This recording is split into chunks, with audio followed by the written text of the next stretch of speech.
በአገልግሎት ሰጪ ተቋማት ላይ የሚነሳውን የተገልጋይ እርካታ ችግር ለመቅረፍ እንደሚሰሩ አሚኮ ያነጋገራቸው የሥራ ኃላፊዎች አስታወቁም።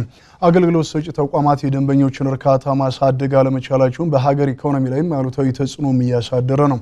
ሐሳባቸውን የሰጡን ተገልጋዮችን በተቋማት በኩል ደንበኞችን በጊዜ ባለማስተናገድ ችግሮችም እንዳስተዋሉም ገልጸዋል። ተጨማሪውን ከአቢብ አለሚም አብረን እንከታተል። በኢትዮጵያ አገልግሎት በሚሰጡ ተቋማት አንድ የተለመደ አባባል አለ። ደንበኛ ንጉስ ነው የሚል።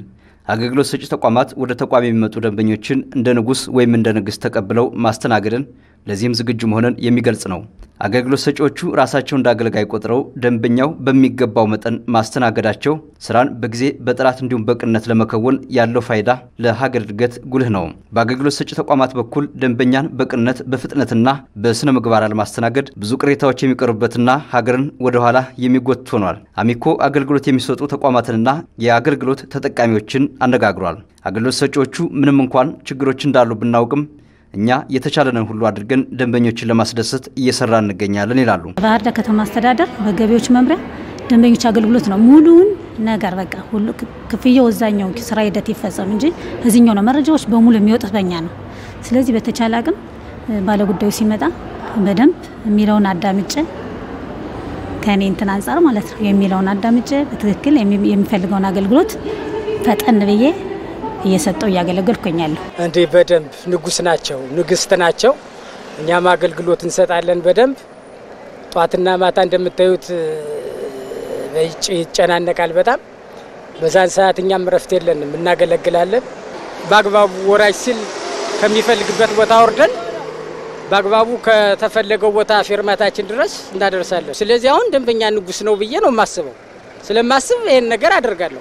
አገልግሎት ሰጪዎቹ ይህንን ይበሉ እንጂ በተገልጋይ በኩል ደግሞ ጉድለቶች መሟላት እንዳለባቸው ሐሳብ ይነሳል። ለምሳሌ አሁን በጀርባ የምታዩት የገንዘብ ያዥ 3 የመክፈያ ክፍል አለ። 3 የመክፈያ ክፍሉ የሚያስተናግድ አንድ ሰው ነው።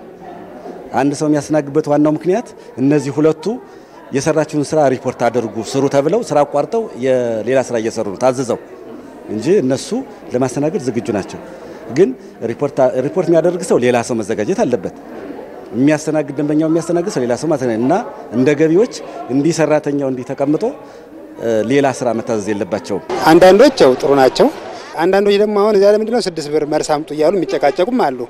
አንዳንድ ደግሞ ምንድነው ትራፊክ ሲኖር ራሱ ጭነው መተው ደርበው ጭነው መተው ከዛም በኋላ ግን ትራፊክ መጣ ምናምን ሲባል መንገድ ላይ የሚያስወርዱም አሉ። እዚያ ላይ አሁን አውርዶ ጥሎ የሚሄዱም አሉ። እዚያ ላይ አንዳንድ የምናያቸው ማለት ነው።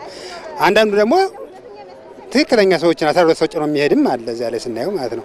ሁሉም ማለት አይቻልም። እንደገና ደግሞ ሁሉም ጥሩ ነው ማለት አይቻልም። አንዳንድም አለ ስነ ምግባር ችግር ያለባቸው ማለት ነው። የአገልግሎት ሰጪ ተቋማት የሰው ሀብት አስተዳደር ኃላፊዎችና ሌሎች የሥራ ኃላፊዎች በተቋማት በኩል የተሟላ አገልግሎት መሰጠት እንዳለበት ያምናሉ።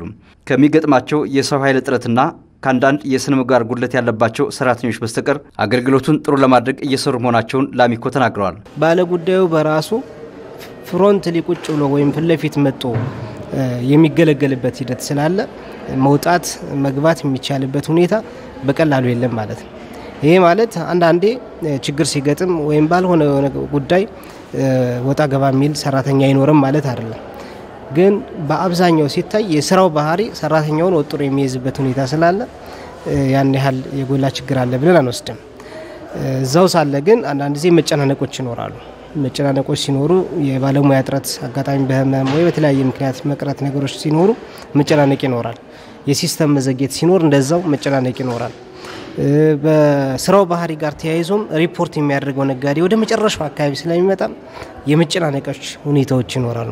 በዚህ ሁኔታ ላይ የአገልግሎት አሰጣጡ ችግር አለበት እንዲባል የሚባሉ ሁኔታዎች ሊነሱ ይችላሉ።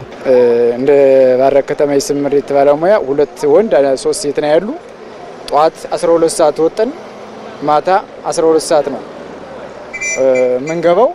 የታክሲ አሽከርካሪዎች የሚቀጥሯቸው ረዳቶች ብዙ ጊዜ ህብረተሰባችን በእነሱ በረዳቶች ላይ ጋር ትንሽ ችግር ይፈጠራል።